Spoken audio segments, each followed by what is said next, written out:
everybody, Dan Illman here, taking a look at the feature race at Finger Lakes on Monday. It's the Arctic Queen Stakes for New York breds going 3/4 of a mile, carded as race number 7. Let's take a peek at this field. Good edition of the Arctic Queen for New York breds. $50,000 is the pool. A horse like the number 1, Eros's Girl, is in this field, and she's very, very solid, returning from Saratoga. You've got the defending Arctic Queen champion, the number 2, Gone and Forgotten, but there are only 2 of the logical contenders in this race. So we'll take a look at the Timeform US pace projector. Maybe that'll help us get a clue as to how this race will be run. And I do agree with Timeform US that the number 7, Queen Arella, is going to be forwardly placed. She has shown a good amount of speed in her career. Gone and Forgotten, the number 2, is the kind of horse that I believe can adapt to any sort of pace scenario.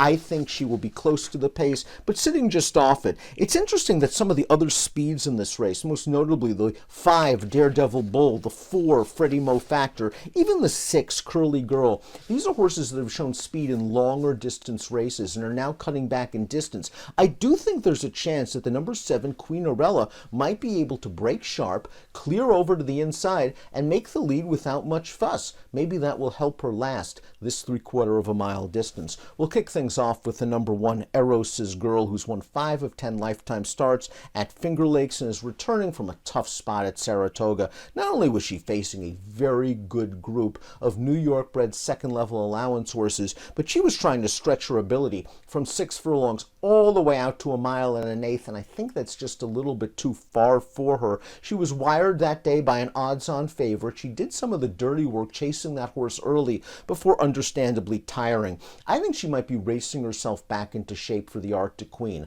This is her 4th start of 2023. Her first 2 races up at Finger Lakes were really solid, and the last race she has excuses and really didn't run that badly, all things considered. Eros's Girl might be the kind of filly that needs a little bit of pace help, but she's rock solid. She's 3-1 on the morning line for Jackie Davis, and wouldn't be a surprise in the least. The 2 is Gone and Forgotten, and we're going to watch her most recent start at Finger Lakes. This is her 2nd run of the year, and it's against Open Company, and I really like the way she won this race. This is a good group of horses she beat. The horse that finished last would come back to win with a 70 Beyer speed figure against state-bred allowance horses. And as I mentioned earlier, Gone and Forgotten won this race last year. She is a proven commodity at Finger Lakes. She has won 10 of 15 starts here. She's 5-2 on the morning line, and you can always expect a good effort from a horse like Gone and Forgotten. And as I mentioned in the pace projector segment, adaptable to any kind of race shape.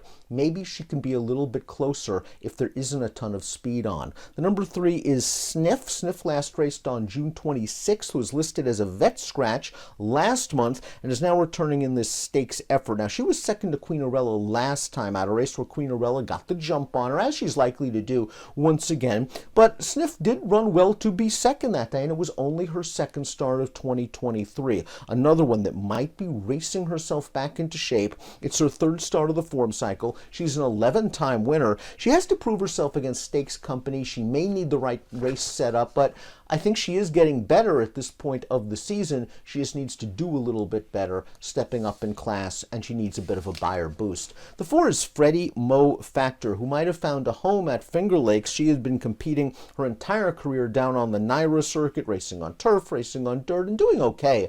But here at the Downs, she really made hay in her one and only appearance, going 2 turns in a state-bred allowance race. She got up close to the pace in here, and she draws away. I did not think much of the field she beat. She only got a 55 Beyer speed figure, and now she's going to have to turn back to 6 furlongs. And while she's competed well sprinting in the past, that last race going 2 turns might indicate that that's where her comfort zone is here at Finger Lakes. The 5 is Daredevil Bull. Daredevil Bull was 3rd last time out, behind her next-door neighbor in this spot, Curly Girl. Now, she has shown speed in both of her route outings, her last 2 efforts, but she's more of a sprinter in my opinion. I know she she went gate to wire 2 starts back. It was a race where she got a nice, easy lead and a breather on the backstretch. That really wasn't the case last time out. The pace was a little slower, but she took a little bit more pressure and she ended up getting tired. Go back to her sprint races for most of her career, and going into those route races, she was in very good form, rallying from off the pace to get a piece 3 starts back, being a pace pressing second 4 starts back. She's comfortable at any sort of distance, and that versatility is going to play well in here. Daredevil Bull is going to be a price. She does need to improve her buyer speed figure just a little bit, but I think she's another one that is pace adaptable. Curly Girl is up next. Let's watch her last race. She stretched out and she made hay, going from 6 furlongs to a mile and a 16th in this state-bred event. I like the tactical speed she showed in here. She sat just off of the pace. She makes the lead. She wins very easily at odds on, and she got a 70 buyer speed figure, a race that isn't a fluke, because 3 starts back sprinting, making the exact same route to sprint move that she'll be making here on Monday. She earned a 74 buyer speed figure when she wired an open allowance group at Finger Lakes. So Curly Girl has proven that she can do it sprinting. She's proven she can do it going 2 turns from on the lead or off. She's coming into this race in good form and is at 4-1 on the morning line. Queen Arella completes the field. Queen Arella might be the speed in this race, and in her first start of the year at Finger Lakes, she showed that good speed to beat Sniff in gate-to-wire fashion. Last time out, she was beaten to the front, going 3/4 of a mile when beaten by Gone and Forgotten. She also is kind of wide and chasing that pace from the far outside while losing ground. In this spot, I think she's going to show speed, maybe clear over to the 1 or 2 path, and she'll be right there when the field turns for home. And her buyer speed figures are going the right way for a very sharp barn. Let's take a look at my top pick for the Arctic Queen Stakes. 6-1 I think is a fair price on the number 6, Curly Girl. I liked her last race going 2 turns. I liked her sprint win 3 starts back. She owns competitive buyer speed figures. Yes, she's going to have to probably bring her A game against the likes of Gone and Forgotten. A horse has just dominated at Finger Lakes and is the defending champion. But I'll take a swing with Curly Girl and the Arctic Queen. Best of luck.